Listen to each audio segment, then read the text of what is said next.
Hi, folks. This is Mark by Mark A. Foster, Ph.D. for the Institute for Dialectical Meta-Realism.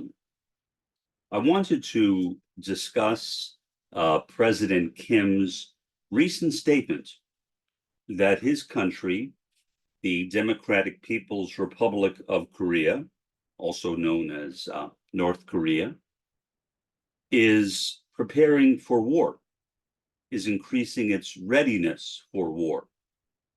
Now, what I have noticed is that whenever a president of North Korea, whether it's the current President Kim or his predecessors, make similar statements, they are generally dismissed or seen as puffing. They are not generally taken that seriously. I think that is a mistake. Now, it is not because I think that the DPRK is about to wage war on South Korea or about to wage war on the West. That would also be called suicide. North Korea and its leadership they're not stupid people. The leadership of North Korea, they know what they're doing. And they are as much aware of the world situation as the leaders of other countries, including President Biden in the United States, are aware of the world situation. The main difference, as I see it, is that historically, North Korea has been more willing to make statements about the world situation that most other countries do not make, and to make them with frequency, which is not very common in the West. Usually, when statements about war are made by Western countries, maybe with the exception of Israel, they are couched in language basically designed to give them a way out, saying, well, this may happen if that happens, if that happens, if that happens. That is not what the DPRK generally does. And it is not, in my opinion, what the DPRK is doing now either. I think President Kim is a very smart man. How smart? That I don't know. I haven't seen his IQ score. I don't even know if he's taken an IQ test.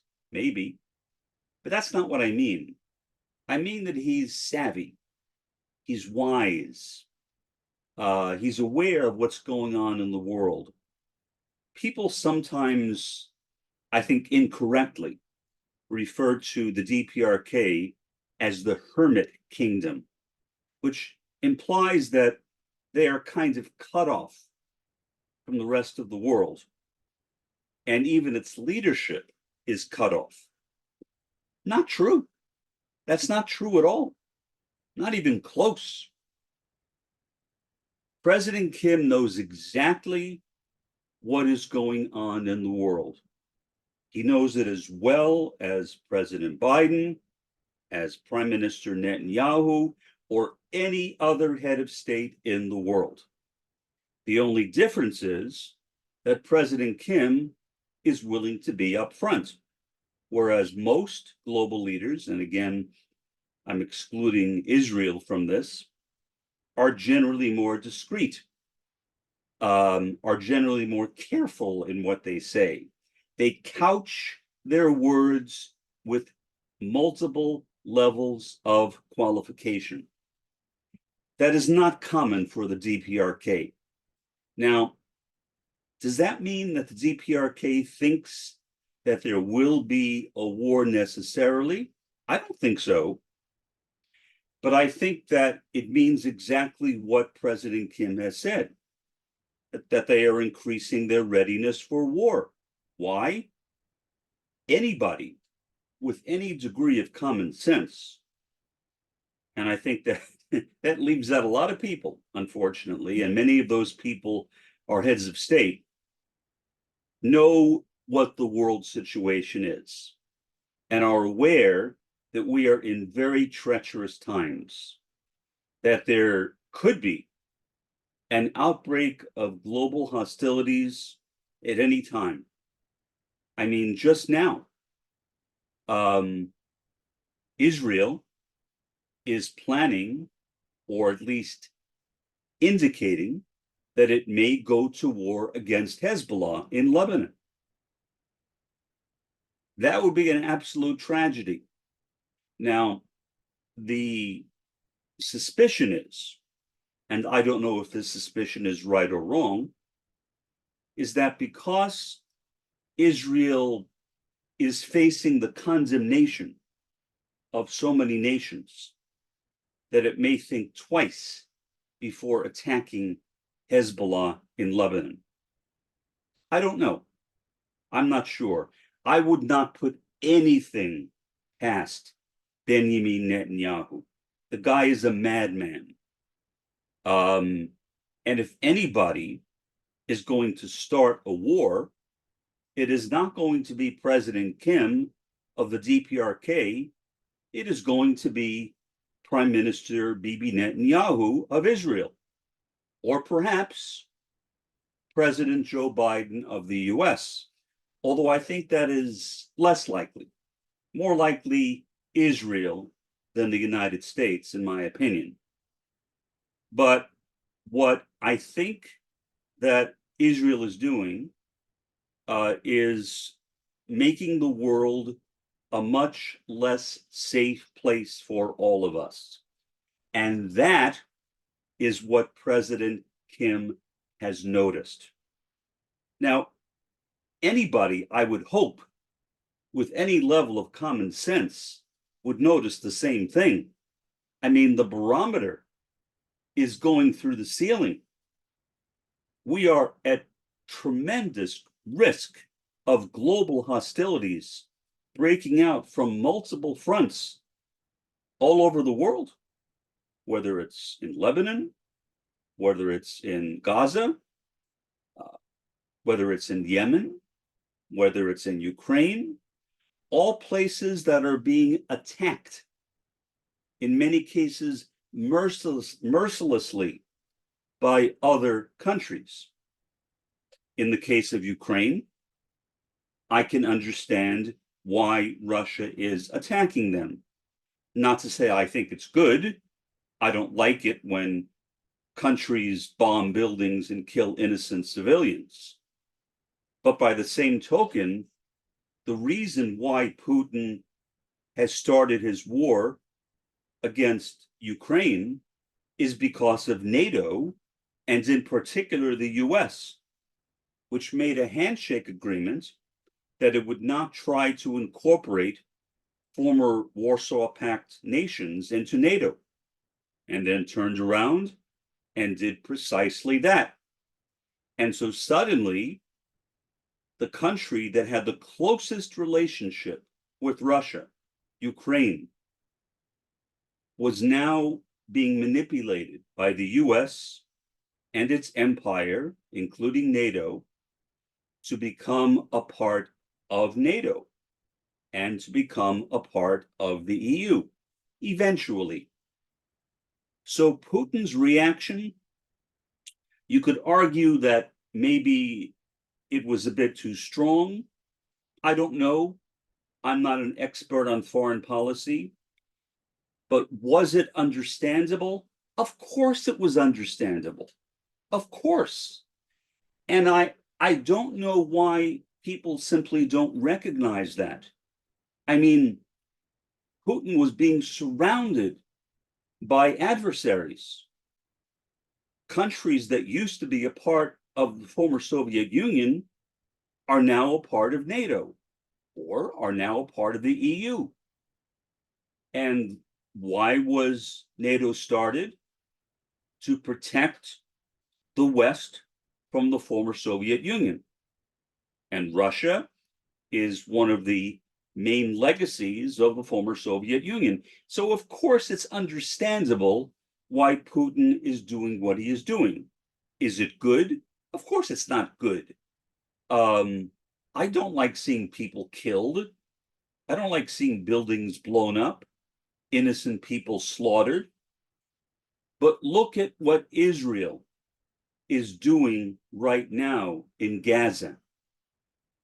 And the United States and Germany and other countries are supporting Israel militarily and financially in its war against Gaza. We are not supporting Russia in its war against Ukraine, and yet we condemn Russia for doing precisely the same thing that Israel is doing in Gaza. Talk about hypocrisy.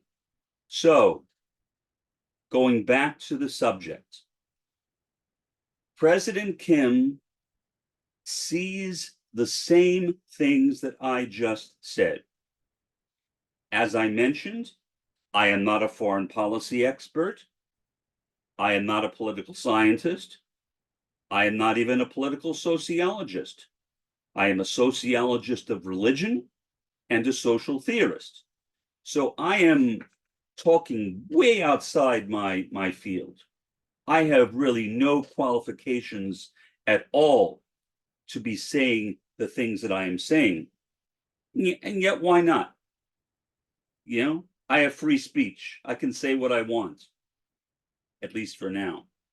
Who knows what will happen in the future in this horrendous country called the United States. But for now, yeah, I can say what I want. Kim is being wise. He's being prudent. He sees the world realistically, not idealistically. And when I say realistically, I'm not talking about political realism or realpolitik. I'm talking about realistically in an ontological sense, meaning that he recognizes what the world is ontologically, that the world ontologically is dominated by the American empire. And that the American empire is perhaps the greatest threat to the continuance of life on this planet that has ever existed. In the past, people used to say that was Rome, maybe, or other countries would get that title. But I think now it is indisputably the US and its empire, which again includes the Zionist entity or Israel. So what I would suggest, all I can do is suggest, is that we step back and we take what North Korea, the DPRK, is doing very seriously. Because the DPRK, unlike most countries, especially Western countries, is willing to talk about the state of the world as it exists, not as they wish it existed.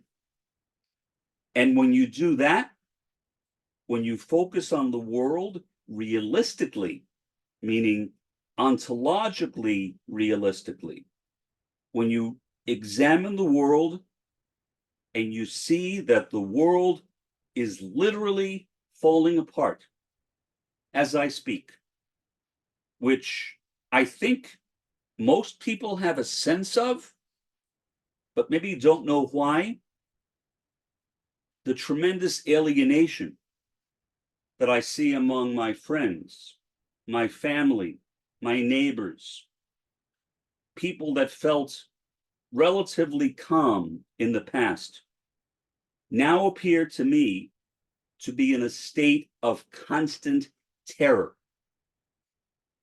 I have not asked any of them why, and I don't think I will. Maybe I could, but what's the point? It's obvious to me. What they are doing is they are seeing what everyone else is seeing. And the angst that we are all experiencing, including me, is being experienced by my neighbors and my friends, and I think is perhaps being experienced by President Kim of the DPRK.